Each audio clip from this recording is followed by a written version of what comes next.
Welcome to Afternoon Light, the podcast of the Robert Menzies Institute, hosted by Georgina Downer.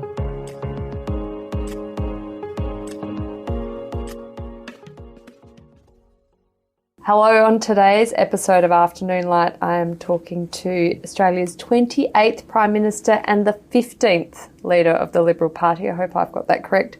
Tony Abbott. Thank you for joining me on Afternoon Light, Tony.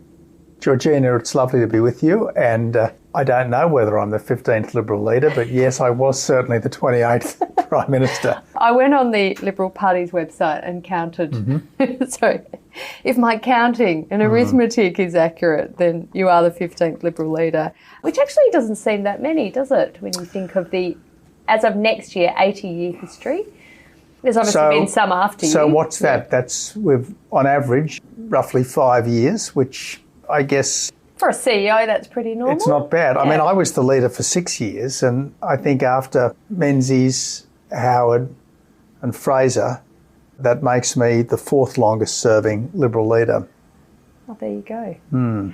Well, speaking of the Liberal Party, I would love to start our discussion and appreciate that you have just got off a flight from Morocco, so you're doing incredibly well. You're looking very hale and hearty. But if we could delve into the past a bit, could you tell me how you came to be a member of the Liberal Party? What drew you to Menzies Liberal Party? Well, Georgina, I was initially drawn to be interested in public life by the Jesuits. Yeah. The Jesuits back in the early 1970s talked about being a man for others. I hope they still talk about being a man for others, but I haven't been in a Jesuit school for more than 40 years. But then they certainly did stress that you should be a man for others. And for me, that meant at least thinking about public life. Now, when I got to university, I fell under the wonderful spell of the late, great B.A. Santa Maria. Yes. I joined the Democratic Club, which was the National Civic Council's campus wing. I got very involved in student politics as a Democratic Club activist, I guess. I did join the Liberal Club at Sydney University, but in those days, the Liberal Club at Sydney University was more social than it was political. And in fact, the first, I think the only time I've ever been involved in a branch stack was getting a whole lot of my college mates to join the Sydney University Liberal Club, and we took it over, and it did become much more political. In fact, it became very closely aligned with the Democratic Club, not surprisingly, and with the help of A, the Democratic Club, and B, the Liberal Club, I became the SRC president in 1978 and on the University Senate in 1979. But I want to stress, this was not about political success for political success's sake. Back then, the SRC was very, very left-wing. It's probably even more left-wing now, but society was less left-wing. Sure. And so the contrast between what was still a relatively conservative society and a very radical Marxist operation on campus was very sharp. I can remember, for instance, the second or third edition of Honi Soit in 1976. I think it rejoiced in the name of the Homo Honi, and it was all about gay rights. Now, I guess that doesn't shock us now, but I've got to say, as an innocent kid from a Catholic school, it certainly shocked me back then. And then I think another early episode of Honi Soit was instructions on how to create your own atomic bomb to blow away capitalist society. Well, right. Okay. Not being an engineer or a scientist, I don't know how accurate the instructions were. I suspect they were grievously inaccurate, but nevertheless, that was the tenor. Yeah. That was the tenor of the place. And for those who aren't familiar with it, Honi Soit was the Sydney University paper. Student paper. I was determined to do what I could to create a more reasonable, more decent, more, for want of a better word, wholesome atmosphere in the place. And that was why I got involved. In 1976, I got elected at the end of the year to the SRC. I got re-elected in 77, became the president in 78. Then after I got off the Senate, I decided that it really was time to start studying. And so in my last year at uni, I studied quite hard and did quite well. But I've got to say I was pretty much, when I wasn't going to Manning Bar, when I wasn't enjoying a pretty active social life or playing rugby, I was essentially in those days a full-time student politician. And what were the issues that you focused on aside from broadly making things a bit more reasonable? The big campaign, which I led, was voluntary student unionism. Yeah. I wanted the SRC fee to be optional.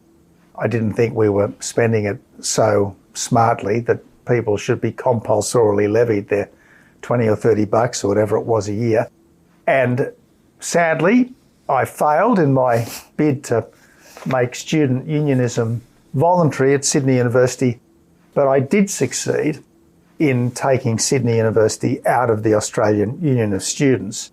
And in that particular campaign, I was acting in concert with a whole lot of other people who ultimately became quite significant in our public life, people like Peter Costello, Michael Kroger, Michael Yapsley, Erica Betts. These were all very prominent in student politics at about the same time that I was.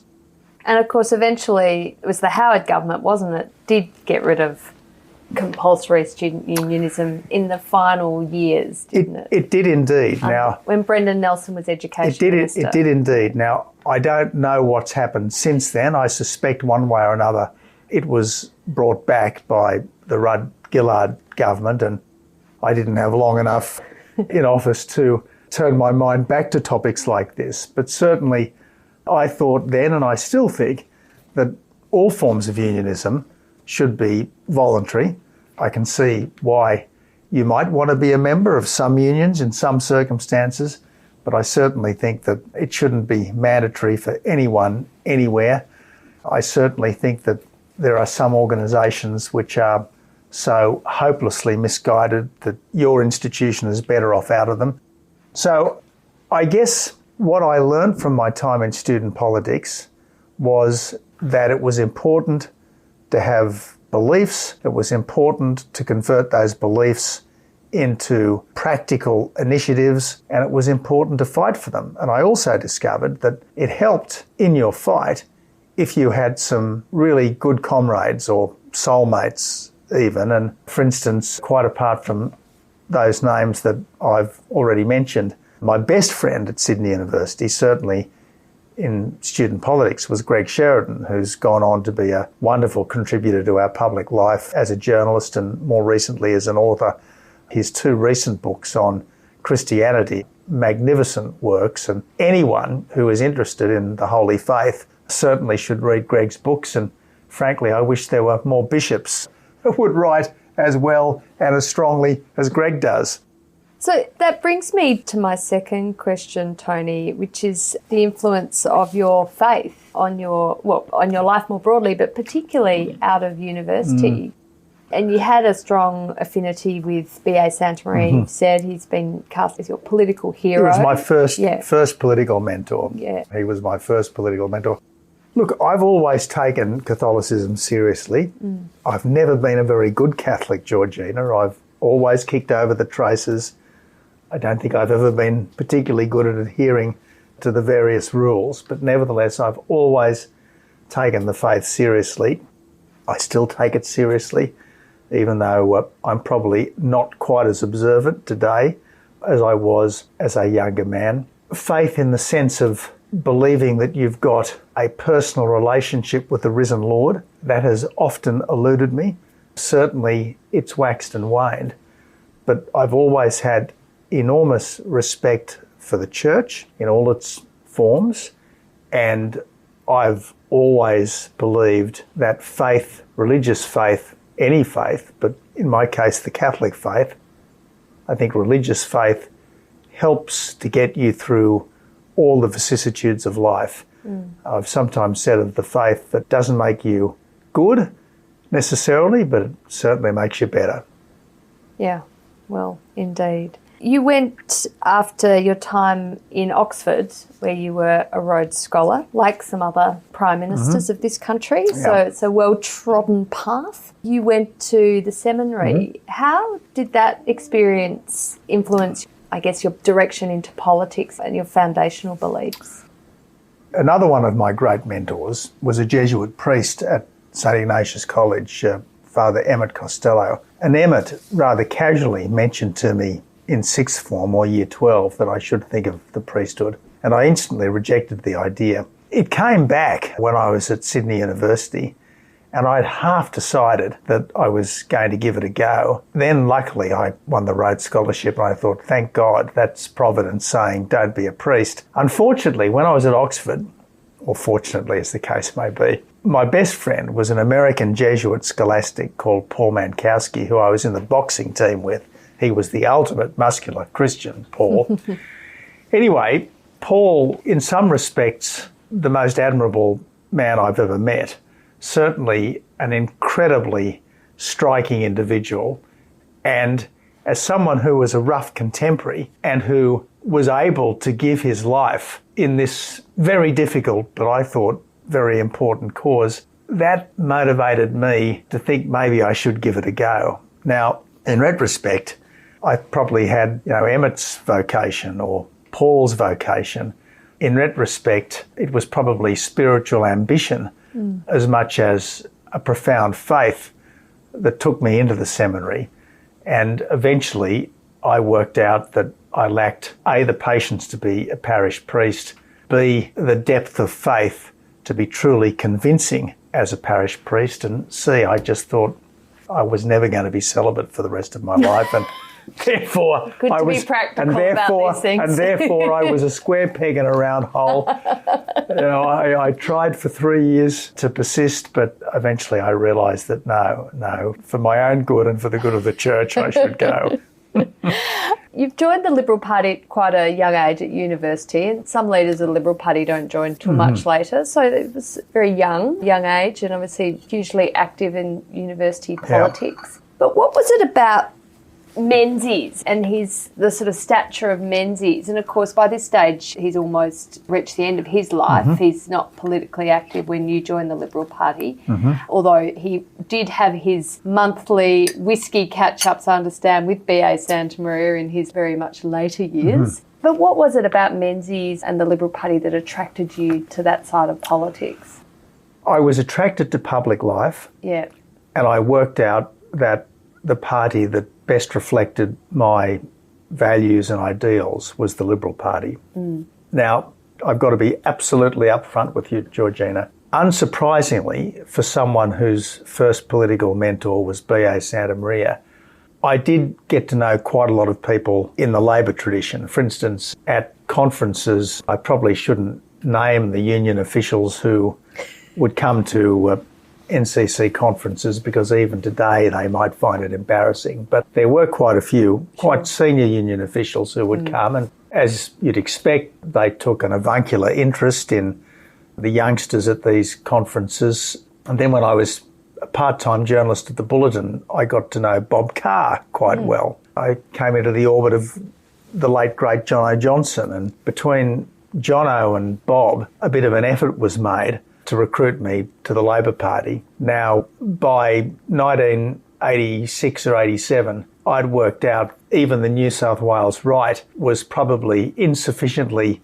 conservative for me, and I'd also worked out that the Labor Party was very much a creature of the union movement, and while I had nothing against unions and was indeed a member of the Journalists' Union when I was working as a journalist, I didn't think that unions were so special and so important that they should have their own wholly owned subsidiary as the government or the alternative government of the country. So it became obvious to me by the time I was in my mid to late 20s that if I was going to be active in our public life, it would be through the Liberal Party. And not for a second have I regretted that orientation. The great thing about the Liberal Party is that it can appeal universally, because it isn't owned and operated by any one section. It's not owned by business, although it's sympathetic to the market. It's not controlled by the RSL or the Country Women's Association, although over the years it's had a lot of, I guess, like-mindedness with some of those groups. It's got a philosophy, if you like, or an orientation, if you like, which I think is at least potentially appealing across the board. And so I've been a very happy Liberal for the last 30-odd years. For you, what is the essence of Australian liberalism? Well, I thought Howard did pretty well when he said that the Liberal Party is the custodian in this country of the small L liberal tradition of John Stuart Mill on liberty, and the small c conservative tradition of Edmund Burke in Reflections on the Revolution in France. The more concise version, in Howard's words, were that we are economically liberal and socially conservative. I thought that was a pretty good way of describing the orientation of our party. My own version of that was to say that as Liberals, we support smaller government, lower taxes, greater freedom. As Conservatives, we support the family, small business, institutions that have stood the test of time. But above all else, as Patriots, we think that Australia is the best country on earth, and we want to keep it that way by building on our strengths. So we're the Freedom Party, we're the Tradition Party, above all else, we're the Patriot Party. That's us. That's what I like to think is the essence of liberalism in this country. And you, of course, wrote about your ideas in your book, Battle Lines, and that was before you became leader of the Liberal Party, the 15th leader, we think, if our calculations are correct. How important was it to put in writing what your beliefs were? Because I've thought about this, how, in the United States, so many politicians or activists will put pen to paper or fingers to the keyboard and write a book about their beliefs. In Australia, it's much less common to see politicians do this. I think we're the poorer for it, because putting something in writing, pinning your beliefs to a book or a monograph, you're articulating what's at your essence, what you're standing there in front of people fighting for. If you don't, then, how do people get the measure of you? Very good point, Georgina. Now, when I first got involved in student politics, I started to write a lot. I wrote letters to Honi Soit, and when Honi Soit refused to publish them, I started writing articles for the Sydney Morning Herald, for the Bulletin magazine, for the Australian newspaper, etc. So I've always believed that it is incredibly important to put your ideas on paper, because it helps you to refine them and it ensures that you are much less likely to contradict yourself, because contradictions are much more obvious if they're in black and white and a bit of paper than they are if you've just been speaking extempore to a rowdy audience. So early on, this was very much my thinking. Then, of course, I became John Hewson's press secretary. And very early on in my time as Hewson's press secretary, my former very senior colleague at the Australian paid me a visit in Hewson's office. It was late on a Friday afternoon. I think it was late in 1990. And Paul Kelly came in and he said in his magisterial way, and he's a wonderful, wonderful man, Paul Kelly. But Paul said to me in his deep magisterial way, he said, 2 questions for you, Tony. Who was the best opposition leader in post-war Australia? And I said, Whitlam. And he said, correct. He said, what made Whitlam the best opposition leader? And I said, well, I don't really know, Paul. You tell me. And Paul said, what made Whitlam a successful opposition leader was that he developed a program which helped to persuade people that he would be a transformative prime minister, and then helped him to be exactly that. Now, Paul and I went on to discuss what we thought were the defects of the Whitlam government, which we all think were massive. But nevertheless, that was a very important conversation that Paul and I had. And I certainly encouraged Hewson, as his press secretary and later his political advisor, to give scripted speeches. Obviously, Hewson, his great gift to Australian politics was the magisterial fight back package, which was a little bit too ambitious for us to win the 1993 election against one of the country's greatest political hunter-killers, Paul Keating. But nevertheless, the fight back package, it might have been a political failure in 1993, but it really was the roadmap that the Howard government largely followed in office. And fight back was a comprehensive distillation of centre-right thinking at that time on all of the various issues facing Australia. It was a wonderful achievement, even if Hewson wasn't quite the political salesman to get it over the line in that election. So, when I became a Member of Parliament myself, I thought it was very important to put a lot of effort into scripted speeches. I did it as a backbencher, I did it as a minister, I did it as opposition leader, I did it as Prime Minister. In fact, I was often chided, particularly as Prime Minister, for putting as much work as I did into scripted speeches. I was told that I didn't have time for that, but I thought scripted speeches were so important that you actually had to make time for them. The pity is that they aren't taken as seriously as they should be. And I can remember one day Paul Kelly ringing me up 20 odd years after that early conversation and saying, "Tony, you're making a speech today. What are you going to say?" And I said, "Mate, why don't you read the speech rather than just ask me to paraphrase it to you?" And he said, "Well, I may not have time." And I said, "But mate, what's the point of writing these big speeches, of slaving over them, of trying to say something that really is worth saying, that really does have meat, if people like you aren't going to take it seriously?" And he said, "Point made, correction taken."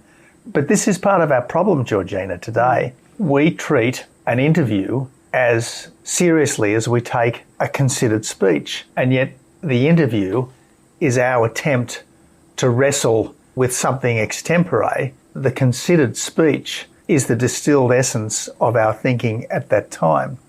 I got into enormous trouble as opposition leader trying to make this point in a discussion with Kerry O'Brien on the 7:30 report one night. I think I said, and I'm trying to remember, I think I said, "Kerry, if you want the gospel truth, it's in the things that we write down. It's not necessarily in the things that we say, because in the heat of the moment we can sometimes miss-hit and not quite get it right." Well, Kerry O'Brien was outraged. You know, Abbott admits that he doesn't always tell the truth or something to that effect. Of course, yeah. It was a 24-hour wonder, as these things are. But you still remember. Yeah. But tell me, the 93 election loss, that must have really hurt. Appreciate you weren't in Parliament at that time. You were working for John Hewson, but you went into the Parliament the next year. I think that was, what was it? We lost the unlosable election. It was the unlosable election. It was at least as bad for us as the 2019 election was for Labor. Yeah.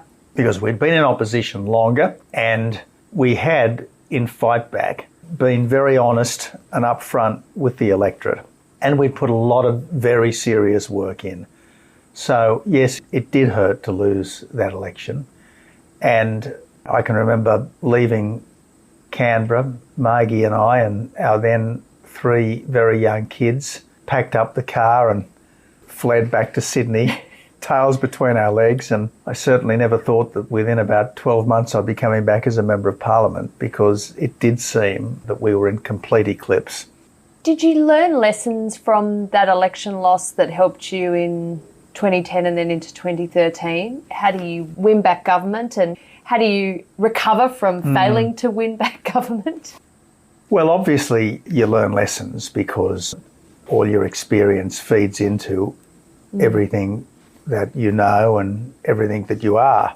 The problem in 1993 was not that we thought too deeply. It was that, having thought deeply, we probably just gave 1 or 2 too many hostages to fortune, particularly up against someone as effective at political attack as Keating. Interestingly, Keating did some fight-back-like things in that final term. He continued the privatisations that had started under Hawke. He continued with the modest workplace deregulation. So the fight-back package influenced everyone, even its political opponents because it was so intellectually credible. And so when I became the party leader, I thought you can't fight on everything all the time, but nevertheless, you've got to have a clear vision for where you want to take the country and how you are going to make appropriate changes in various portfolio areas. And you've got to have a number of big issues on which you are prepared to engage in a serious fight with the other side. When you enter Parliament in 1994, and then luckily for you only had 2 years in opposition, many of your colleagues, of course, have been, and including my father, have been in opposition for a long time, so it was a brilliant win in 1996 under Howard. Yeah. But of course, fast forward to 2007, back to opposition, and you did think about running for the leadership, didn't you, in 2007? I did, and I put my hand up and almost no one saluted, as it were, when I ran my candidacy up the flagpole. Look, it was a little wounding. Yeah. I'd had what was regarded as a poor election campaign, even though I think I was, by the end of the Howard government, one of its more senior figures. I was regarded as having had a poor election campaign. For instance, I was late to a National Press Club debate because the Prime Minister had insisted that I come to a health announcement that he wanted to make in Melbourne, and planes being what they are, it didn't work. And anyway, so then there was the infamous exchange with Bernie Banton, the guy who was campaigning against people's exposure to asbestos and was quite ill. And I made what was regarded as the grotesque utterance that just because you're sick doesn't mean you're entirely pure of heart on these things. Because Bernie, and good luck to him, he was certainly trying to maximise the moral standing, if you like, that his illness gave him to make political points, and good luck to him. But anyway, I was in big trouble over that. So I was thought to have had a bad campaign, and Nick Minchin told me that I'd probably get about 2 votes, and I thought, well, there's no point, so I withdrew. Yeah, but saved your powder for the next time, yeah. Well, Brendan won. Malcolm was very unhappy about that. I think it's fair to say that Malcolm stalked Brendan. Yeah. It's never easy being the first opposition leader after an election defeat, particularly when you've got someone of Malcolm's skills in boardroom intrigue to try to tear you down. Eventually it was obvious to most people that Brendan's leadership was floundering, and there was collective decision that we had to give Turnbull his go. Malcolm didn't go so well. I think Malcolm's problem was that he agreed with Labor on too many things, and in particular he wanted to agree with Labor on energy and emissions. That caused a party room crisis, and Malcolm lost the leadership. And at that time, I didn't think I was much of a contender. At that time, the polls rated, I think Joe Hockey had something like 36% support to be Liberal leader. Malcolm Turnbull had something like 25% support to be Liberal leader. I think I had 19% support to be Liberal leader.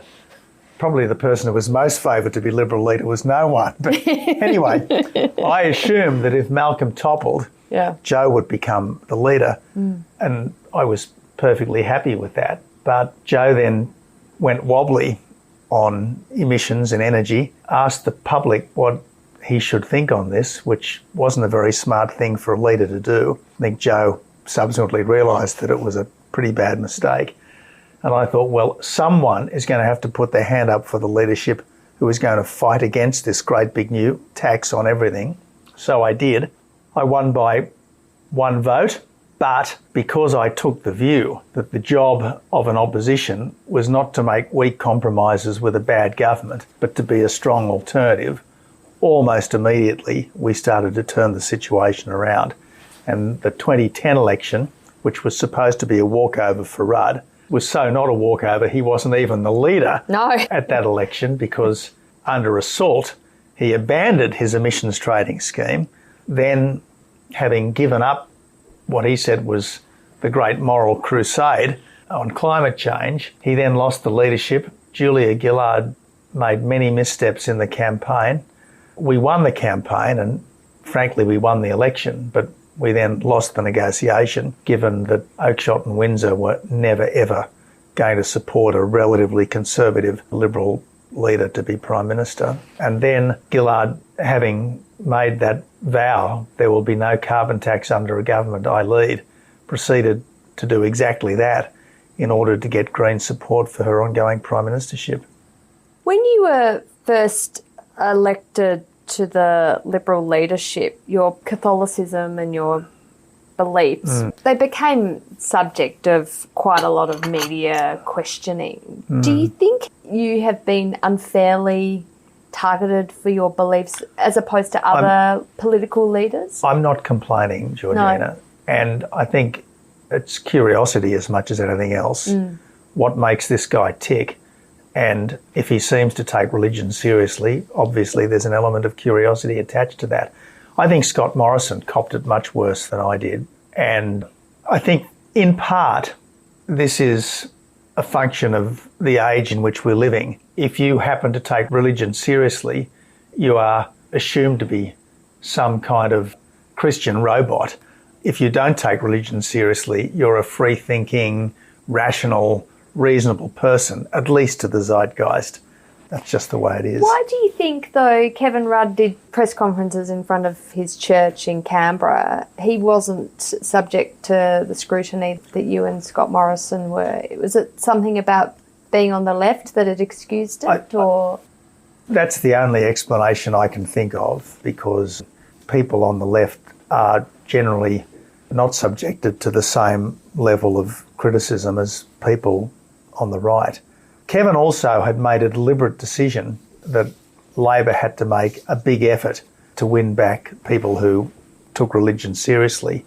I think he made a couple of speeches in the wake of the 2004 election. I think he made a couple of speeches saying that this was part of Labor's problem, and he set about consciously addressing that.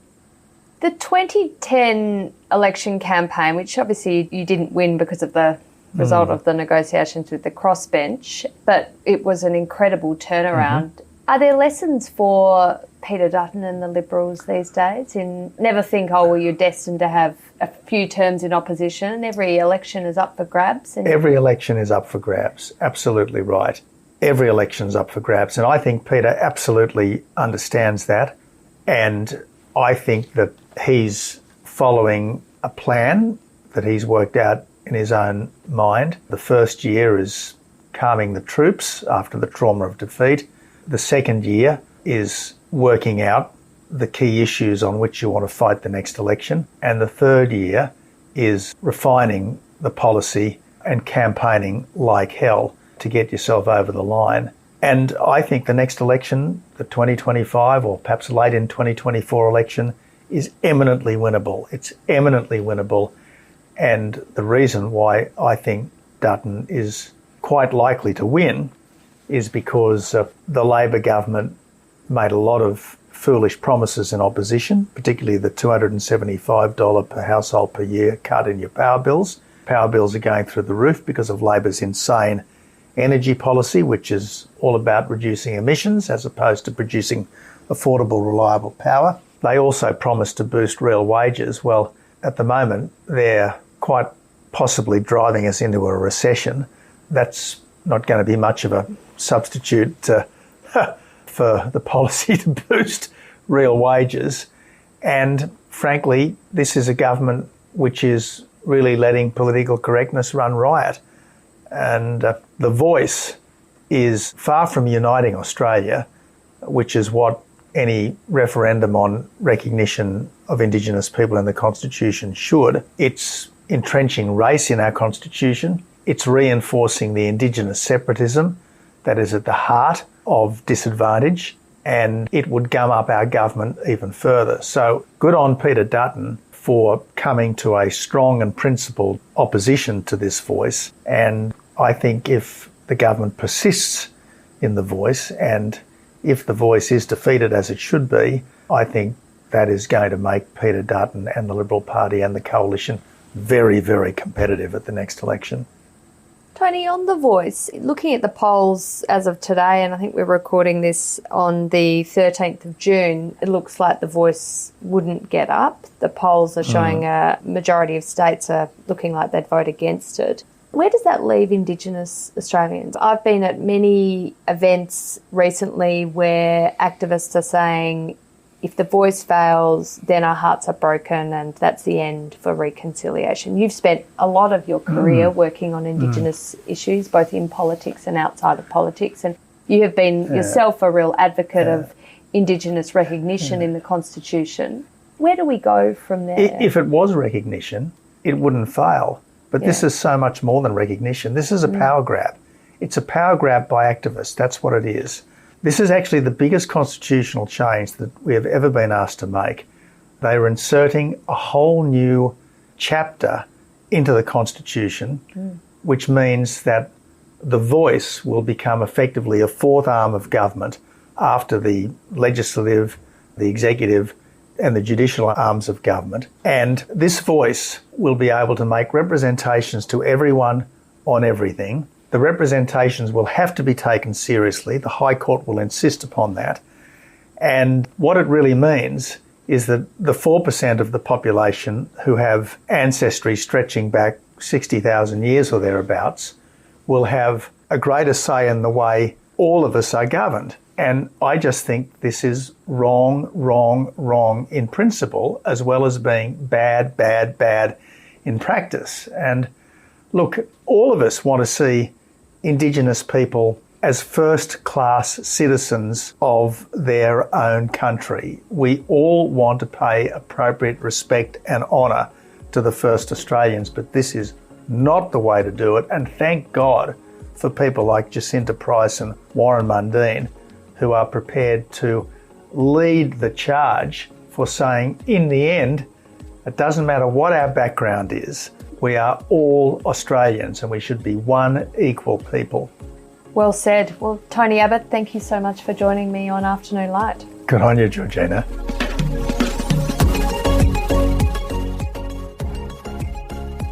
That's it for this week's episode of Afternoon Light, the podcast of the Robert Menzies Institute. Please make sure to subscribe and catch up on our latest online content on our website or on Twitter, LinkedIn or Facebook.